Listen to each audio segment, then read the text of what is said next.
वाटलं काय देव म्हणजे एक एक सेकंद नामस्मरण करायचं देवाचं काही सोपं नाहीये. तोंडात यायचं ना, हा काय काय यायचं ना. पण हे आलेलं चांगलं असतं.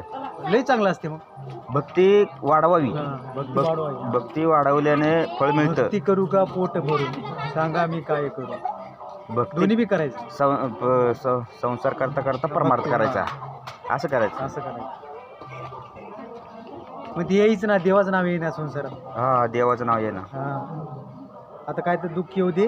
हा दुःख आलं की नाही देव देव म्हणते. म्हणून कुणीतरी मागितलं होतं ना, वाटा दुःखाचा दे, म्हणजे तुझं स्मरण होईल सारखं. कोणतरी संत तुकाराम महाराजांनी सांगितलं, दान दे गा देवा तुझा विसर न व्हावा. बरोबर आहे की नाही.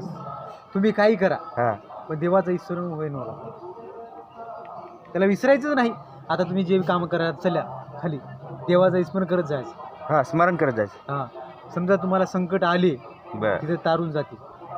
हा जे देवाचं नाव काय सोपं नाही. देवाचं नाव घेतलं सगळं लख लख उजाड होते. लख उजेड होते. आणि मग समजा तुम्हाला कोणी माराले, कोणी येऊ समजा गाडी ऍक्सिडेंट होलाले, तुमचं नाम स्मरण चालू असलं मग तारून जाते. मग काय तर लगेच. आपलं गाव तुम्ही आपलं गाव 90 मारून दारू मारून.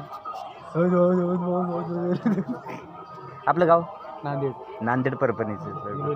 हा हिंगोली बिलोली. तुम्हाला घरचं कोण? सगळे आहेत. माया आहेत, बाप आहे, सगळे आहेत. मग मी सगळे सोडून टाकले म्हणजे मोहमाया जाळातून मुक्त झाला. मुक्त झालो. हिला एकच नंबर. तुम्हीच सुखी सगळ्यात. मग सगळ्यात सुखी तुम्ही. लय सुखी आहो मी. कशाची काळजी नको, काय नको. बस अंगभर कपडा बस आणि झोप आहे. फक्त त्या कपड्यासाठी तेवढं मी पैसे करतो. तिकीट आणि ऑटो फिटवर जायला. बस बस बस बस. आपल्याला काहीच लागणार. काहीच नको.